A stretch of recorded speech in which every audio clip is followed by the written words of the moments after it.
Hello, everyone. Welcome back to Silver Tears Tarot, and welcome to today's Divine Masculine Deep Dive reading. So, this is our series that's just about the Divine Masculine. We know that sometimes it ties in with that third party devoted reading, or sometimes even ties in with that no contact reading, like we saw a couple days ago. So, if you haven't seen that one may be one to check out. But another one that's super interesting, and we're going to base a question on this, is something that happened in the members reading that I did. So the members reading is a weekly reading. I just kind of do some things that are, general, and then I do individual questions, pull a couple of cards for each person there. And in one of the general questions, it was about, just tell me, I know the Divine Masculine deep dive is coming up, but tell me about the Divine Masculine. So our first question is going to be kind of digging even deeper into what showed up in that one. So we're going to start with a little bit of momentum, or at least that is what my meditation told me I had better do, and it felt like that was right as we were doing the reading.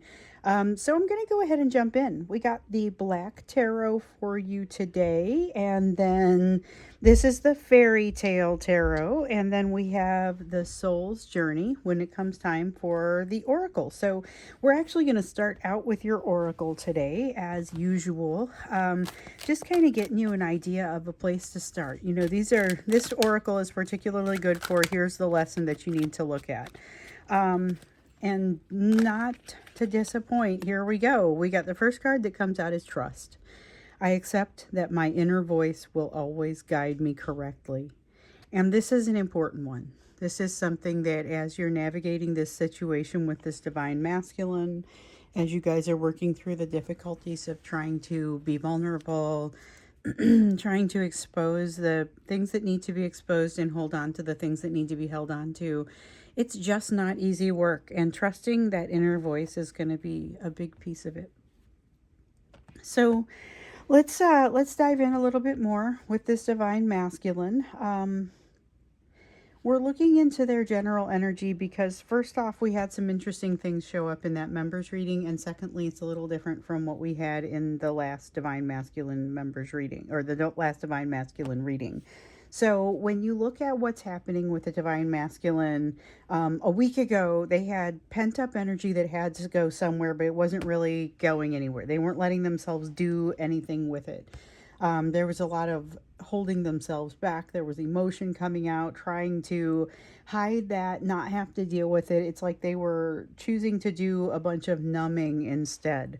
Then in the members reading that I did for this week, which by the way, if you're not a member and you want to be, the link is down below. So if you're sitting here like you're new here and you're wondering what is she talking about, the all of the ways that you can interact with Silver Tears Tarot are down below. There are going to be different links for it, and if it's confusing, email me. I will be able to help you out there. So the member situation, the YouTube member is what I'm referring to here. And so I think it's going to be, it's either the first link down there, or if we do an extended, it'll be the first link, and the YouTube members link should be the second one. So we want to look to see what's happening with them, because in the members reading we had movement toward healing and balance. But movement toward that balance was something that was still going to take some adjustment, because they had spent so much time, your Divine Masculine had spent so much time being in a place of imbalance, that moving into this place of balance is a challenge. And so that's what's going to take the adjustment. Little bit of the energy of awakening coming for this person. Your Divine Masculine has some idea about how they've made you feel, even if they're not ready to talk about that and they're not quite sure what to do about it exactly. So I think what we want to dig into now is to just kind of go to that next step, to understand a little bit more about, what is happening? What is happening with this awakening? What do you need to know? Especially because we see the energy trying to change right now. And I say trying to change because it feels a little bit caught up for me still. Okay, so these are separate. We got the Two of Swords, the Eight of Swords, and then I got to pull my third and fourth cards. Okay, so we're doing 4 cards. We have a Page of Cups. We have a Four of Spheres. Okay, Yeah, when the universe wants to give me an additional card, I'm going to take it. So Two of Swords, Eight of Swords in the reverse, Page of Cups in the reverse, Four of Spheres in the upright. This is a message here, and this is another message here. Okay, so the Four of Swords and the the Two of Swords and the Eight of Swords in the reverse right now has your person in a place where they're trying to make a decision, but they're not trying to fry over it, or they're trying not to fry over it. So in that awakening, they realize there's a little bit of an impatience, but it's like an impatience with themselves. Their ability to trust their inner voice has been significantly impacted because they recognize that they've been leading themselves in some bad directions, or at least directions that weren't super functional or helpful for anyone. They're not sure how to address it though. So their Four of Spheres is saying, I still don't know how to let go of some of these things that I'm supposed to let go of. And the Page of Cups is saying, I still don't know how to get vulnerable and talk about it. So you have some improvement going on, and you have some really good movement, but you've also got some same old here. This is the part that's going to come across as a lack of vulnerability and a lack of an ability to communicate. So that's why we still have to do a no contact reading about once a week, because it seems like it's just very difficult. Communication is one of the hardest parts here. With the swords in the reverse there, we're seeing more of, okay, I still don't feel like I can communicate. With that Page of Cups, that's just kind of sealing the deal. Definitely a lack of an ability to communicate properly, but not necessarily a lack of alignment or movement. So that awakening energy is still present, but it feels like it's just kind of happening off in the distance, or more than that, they have no desire to call attention to it. It's not even so much that it's so, you're shielded from this energy. You're shielded from this because they don't want to call attention to it. They would like to maintain some degree of mystery around it. This Nine of Swords, though, says it's kind of blowing their cover a little bit, because the energy doesn't feel the same as it has in the past. There's a little bit more to it, and a little bit more feeling like they're going to be able to do something good with it finally, in ways that they have not historically been able to do. But at this point, there's still a lot of keeping things under wraps, still a lot of keeping things in the realm of mystery. See what I dropped here? Okay, we have a Six of Swords and a Page of Pentacles. Page of Pentacles, just like what we see kind of in the general energy there, is, well, okay, so this actually came out, and you can't really see it. I can feel it, and I was talking about it, but I'm like, well, I'm pointing to it, but there's little chance you're going to have felt this. So the Page of Pentacles is the openness that showed up in yesterday's reading. We had a Page of Pentacles, we had an Awakening card that's kind of like the Judgment card, and it really has to do with being willing to take the lessons in, which is not necessarily the type of receptivity that we've seen in the past. There is also, it's not just an ability to take the lessons in, it's a tendency to like be receptive to it that they have not had. And the ability to let it in, or to take it in, has to do with a little bit of what we were seeing in, honestly, if you guys remember, if you saw the no contact reading that I did a couple of days ago, what was interesting here is that you got this great moving toward an easy place sort of energy, but this was because of the imbalance. This is something that your person wasn't able to really benefit from it. They don't know how to take advantage of this action. But what I see here is maybe in just the last couple of days, a little bit of shifting, a little bit of adjustment in that, and a little bit more openness and receptivity to the direction that they need to go. Although by no means will they have figured out everything that they need to figure out. Okay. So they're still in a place where there's frustration, and there's a lack of clarity for them. But there's a lot more clarity than there has been here in the recent past. Here's the problem, though, or maybe it's not entirely a problem, but they've got a lot of passion, and what it's showing to them is what they feel like they should have but don't. And so it's kind of taking them aback. It's causing them a little bit of It's like the needle scratching on a record for those of you who have had the pleasure to hear a record get destroyed that way. This is kind of moving right along, and then they hit a wall, or there's something here that is a sudden shift. So there's the moving right along has to do with the Ace of Wands and the passion with which they're doing it. The Five of Cups is the wall that they hit. Feels like depression, maybe even feels like a little bit of anxiety, despite the fact that they don't suspect that's coming because of that Nine of Swords there. Which makes it, I think, even a little bit tougher when it does happen. So here's a person that's really trying to work through things as if they've already found some resolution in ways that maybe they are still very much working through. So I think we've all been there. I wouldn't judge.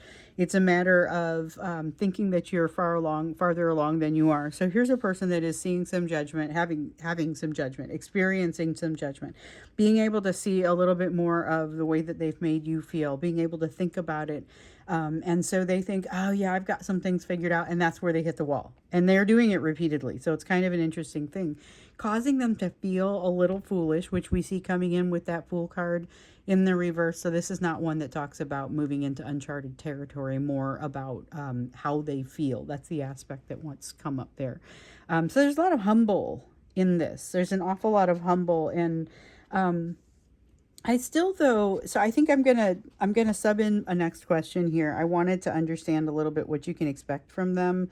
Maybe we still get to that, but I want to understand what's the barrier? I keep feeling the barrier between you and this person, and I want to understand a little bit more about this barrier before we move forward.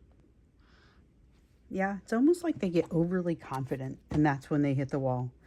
So let's take a look at this barrier. What's holding them back from you?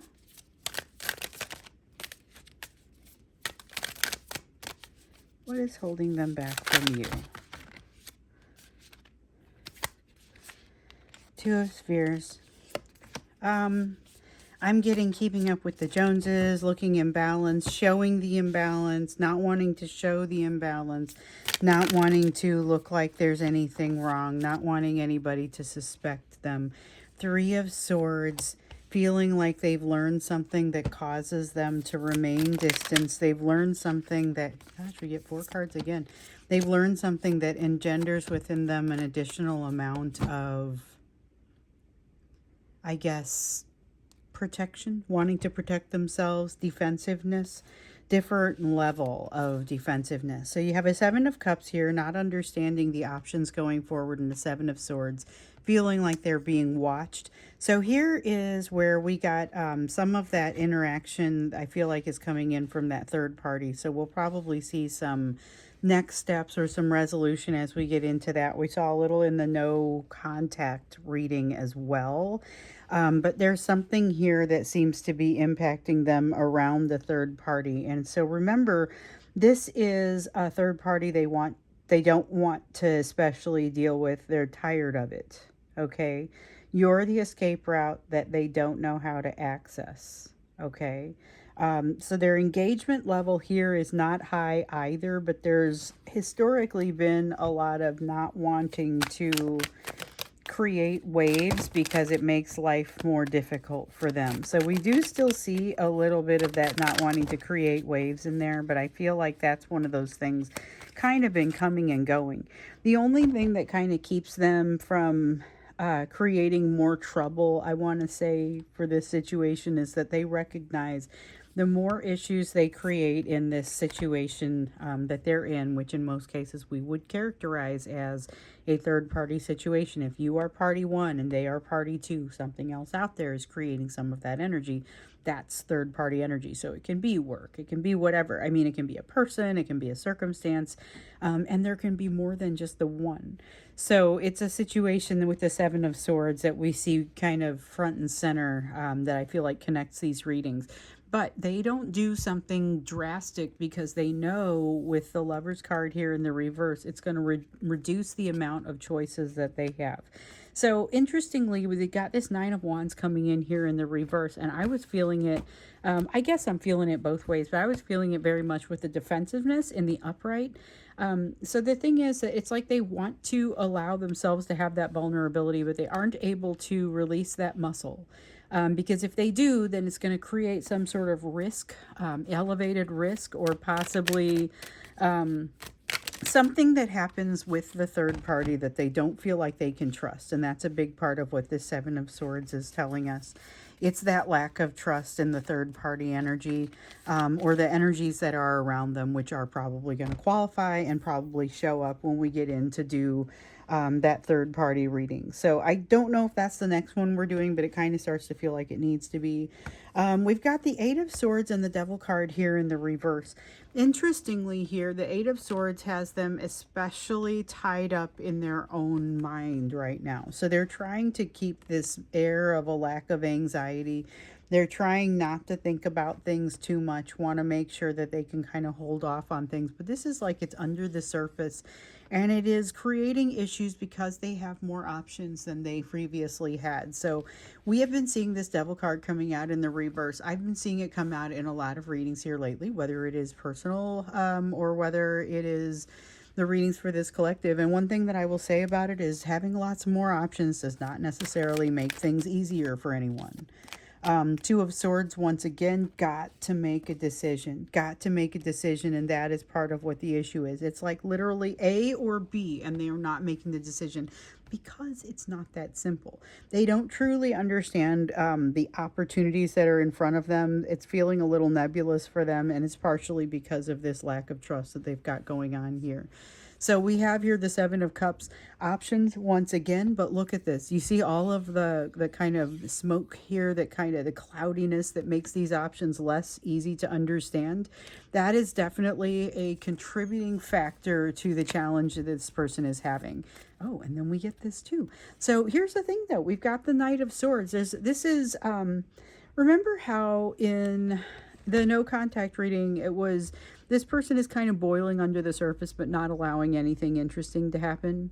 With the Knight of Swords here, I definitely get more of that sense of, yes, it's boiling under the surface, but they're like, I will not let this out. I will not let this become an issue for me or even a point of contention. They are absolutely not being willing to give this situation with you and with this third party. There's like too much bandwidth for them. They don't have the bandwidth to accommodate all of it, and so they're kind of not accommodating any of it fully. But there's a little bit of this hubris. There's a little bit of this kind of false pride around some of the accomplishments that they've had here recently and the progress that they've made, which they are overblowing and which none of us is going to judge them for, because that's so easy to do.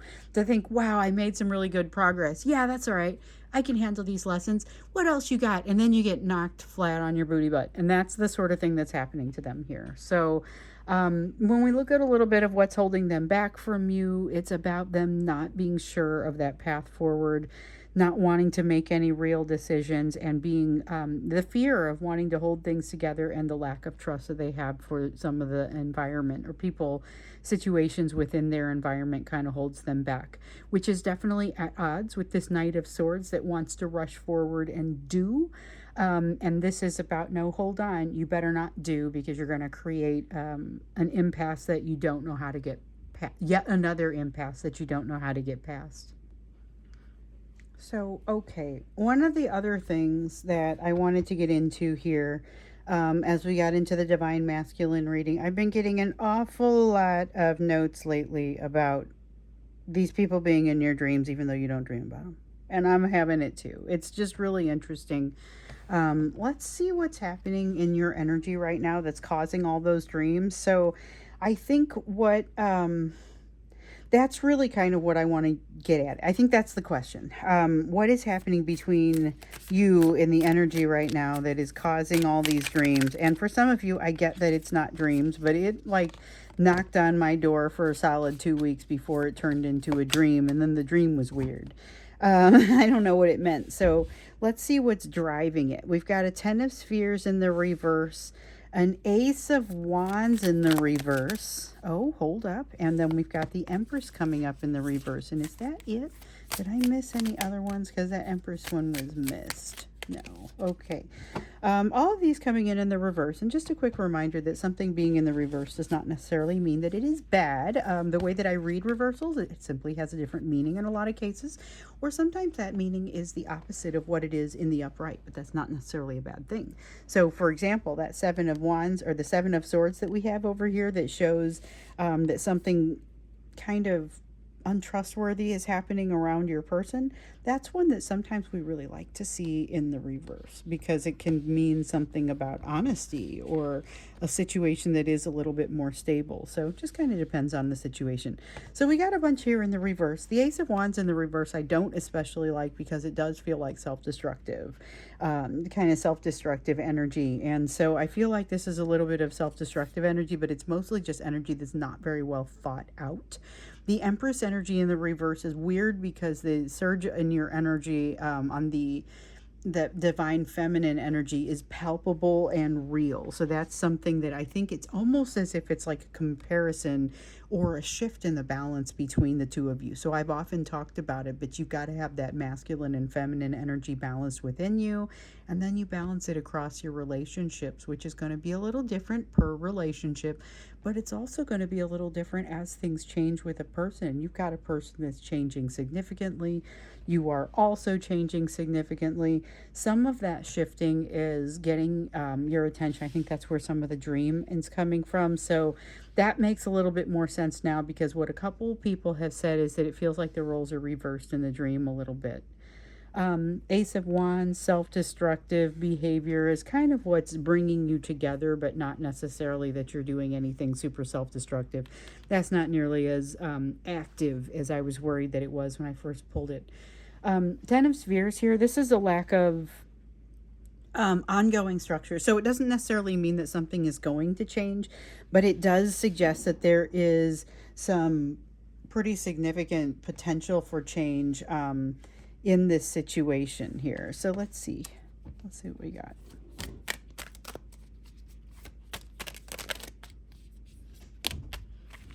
Okay, Eight of Wands and the Strength card. Yeah, that's fast moving, heavy.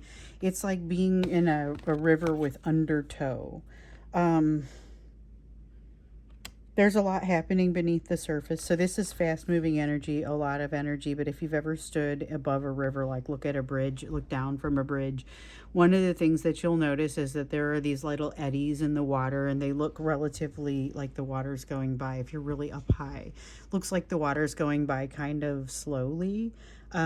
It's rushing and there's a lot going on under the surface, and that's what this Eight of Wands feels like. The Strength card says that it's kind of it's there for your for your use, for your benefit, but you might not necessarily know what to do with it. So this is energy that kind of feels like it's coming at you a little bit, and it makes me wonder what this person is going to do, which is a question that I kind of had anyway. So if we're not going to see it here, I may have to ask that one in the extended, because there's some good information or there's some good energy that you're getting from this person, and I'm just kind of curious if you can, like, how you use that. Well, how do you, I don't wonder if you can trust it exactly.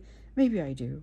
But what's causing like this intoxicating edge that you're getting from them, which is I think what's happening as it's fueling these dreams a little bit. It's showing the part that is not only not healed but not yet ready to heal, the part that's just like, okay, let's do something fun. That's the Ace of Wands, and with something fun being subterfuge, something fun being something that you would not necessarily want to tell others about.